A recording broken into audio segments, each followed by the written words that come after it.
السلام علیکم دوستو، کیسے ہیں آپ سب؟ میرا نام ہے محمد حسن اور آج ہم جس موضوع کے بارے میں بات کرنے جا رہے ہیں وہ یہ ہے کہ عام آدمی حق کی تلاش کیسے کرے۔ تو سوال بھی کافی لمبا ہے، تو چلے شروع کرتے ہیں اس کو پڑھنا۔ تو علماء حضرات کی خدمت میں یہ عرض ہے کہ میں ایک فارغ التحصیل ہوں اور دنیاوی تعلیم یافتہ بھی ہوں۔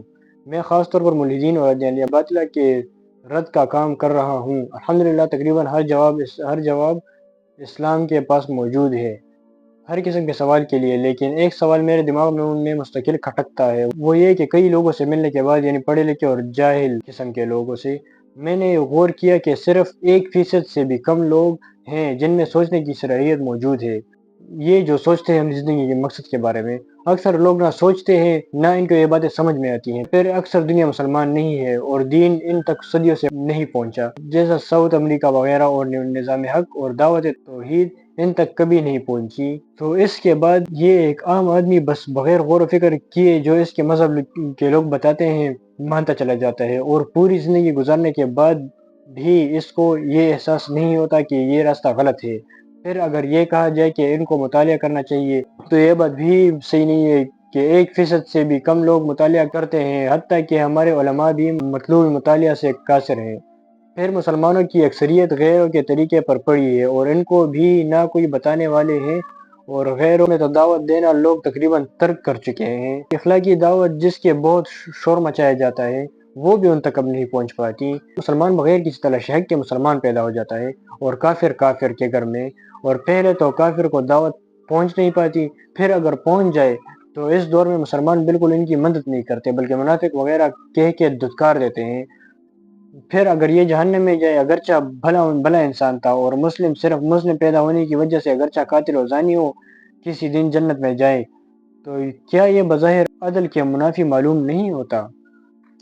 دیکھیں، ہر شخص دین اسلام پر پیدا ہوتا ہے، جیسے کہ یہ حدیث میں بھی وارد ہے کہ ہر شخص کو اللہ تعالیٰ دین اسلام پر پیدا کرتا ہے۔ جب وہ پیدا ہوتا ہے اس وقت وہ مسلمان ہی ہوتا ہے، ہر انسان۔ یہ تو پھر جب وہ پیدا ہو جاتا ہے تو اس کے مذہب کے لوگ اسے اپنے مذہب پر تبدیل کر دیتے ہیں، کیونکہ ظاہر سی بات ہے وہ بچپن میں انسان کو جس راہ پر آپ لے کر جائیں وہ اسی راہ پر چلا جاتا ہے۔ لیکن پیدا ہر انسان مسلمان ہی ہوتا ہے اللہ تعالیٰ کی طرف سے۔ اور دوسری بات یہ کہ انسان جب پیدا ہو جاتے تو لوگوں سے ہندو بنانا، تو پھر وہ کیا کرے؟ جب وہ بڑا ہو جائے تو پھر وہ کیا کرے؟ وہ خود سے ریسرچ کرے یا نہیں کرے؟ جیسے آپ نے کہا ہے اس میں کہ بھائی وہ خود سے، اگر آپ کہیں کہ وہ خود سے ریسرچ کرے تو صرف 1% لوگ ریسرچ کرتے ہیں، تو بھائی اگر وہ ریسرچ نہیں کرتے تو وہ ان کی غلطی ہے، کیونکہ دیکھیں اللہ تعالیٰ کے وجود اور اس کی وحدانیت کو سمجھنے کی فطری استعداد اللہ تعالیٰ نے ہر شخص میں رکھی ہوئی ہے۔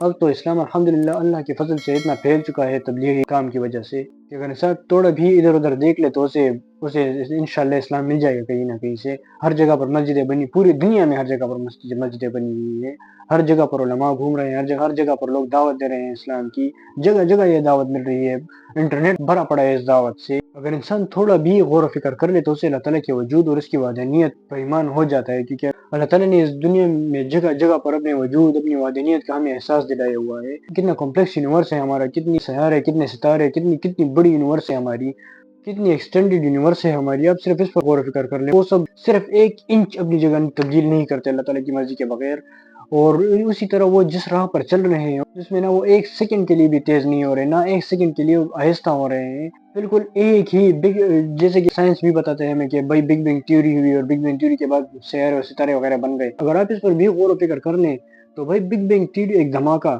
اس سے کتنا خوبصورت نظام کیسے بن سکتا ہے؟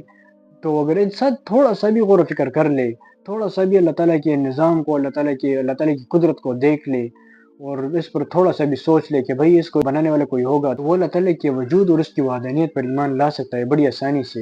اور اس کے علاوہ جن میں نے یہ سوال پوچھا ہے انہیں میں یہ کہوں گا کہ آپ اس سوچ میں نہ پڑیں تو بہتر ہے، کیونکہ بسا اوقات انسان یہ سوچتے سوچتے اس دائرے میں قدم رکھ دیتا ہے جو کہ اس کی عقل سے بالاتر ہوتا ہے، اور ظاہر سی بات ہے ہم اپنی عقل کو ہی نہیں سمجھ پا رہے ہیں۔ بھائی بایولوجی کا کمپلیکس ترین سٹرکچر ہے دماغ، ہم اس کو نہیں سمجھ پا رہے تو ہم اللہ تعالیٰ کی قدرتوں کو کیا سمجھ پائیں گے پوری طرح سے؟ تو بعض اوقات آپ یہ سوچتے سوچتے وہاں پر انسان پہنچ جاتا ہے جہاں پر وہ اس کی عقل سے بالاتر ہوتا ہے۔ جو انسان اللہ تعالیٰ پر ایمان رکھتا ہے، جس کا ایمان مضبوط ہوتا ہے، وہ تو یہ سوچ لیتا ہے کہ بھئی یہ اللہ کی قدرت ہے اور ہمارا دماغ وہاں تک نہیں پہنچ سکتا۔ لیکن جو انسان یہ نہیں سوچتا، وہ ہر چیز میں سوال کرتا ہے اور سمجھتا ہے کہ بھئی بس میرا دماغ ہی سب کچھ ہے، اور بس سب کچھ مجھے سمجھ میں آنا چاہیے، اور ہر چیز میری سمجھ میں آئے گی، ضرور آئے گی اگر کوئی چیز ہے ایسی۔ تو وہ اس سوچ کی وجہ سے پھر بھٹک جاتا ہے اور غلط راہ پر چلنے لگتا ہے اور گمراہ ہو جاتا ہے۔ تو اس لیے آپ کو سوال اگر ذہن میں آئے تو ٹھیک ہے، اس کو ڈھونڈنے کی کوشش کریں، آپ کو جواب ہر چیز کا ملے گا۔ لیکن جہاں پر آپ اللہ تعالیٰ کی قدرت کو نہیں سمجھ پاتے، وہاں پر تو پھر سائنس بھی نہیں سمجھ پا رہی نا بھائی۔ تو سائنس اگر نہیں سمجھ پا رہی تو لوگ یہ تو نہیں کہتے کہ بھائی یہ سائنس غلط ہے، بلکہ وہ کوشش کرتے ہیں کہ اس کو سمجھا جائے کسی طرح سے۔ تو ہمیں چاہیے کہ بس ہم سمجھنے کی کوشش کرتے رہیں، اور جب تک سمجھ میں نہ آئے تب تک ہم یہ سوچیں کہ بھئی یہ اللہ تعالیٰ کی قدرت ہے، اللہ تعالیٰ کی طرف سے ہو رہا ہے، اور یہ ہمارے دماغ اس قابل نہیں ہے کہ ہم اس کو سمجھ لیں اتنی جلدی، اتنی آسانی سے۔ تو اسی لیے آپ کو یہی سوچنا چاہیے کہ انسانی عقل محدود ہے، ہم اللہ تعالیٰ کی تمام قدرتوں کو نہیں سمجھ سکتے، اور ہمیں چاہیے کہ ہم اسلام اور اپنے ایمان کے دامن کو مضبوطی سے پکڑے رہیں، کیونکہ ہمیں آخرت میں یہ بہت زیادہ کام آئے گا پھر۔ جزاک اللہ۔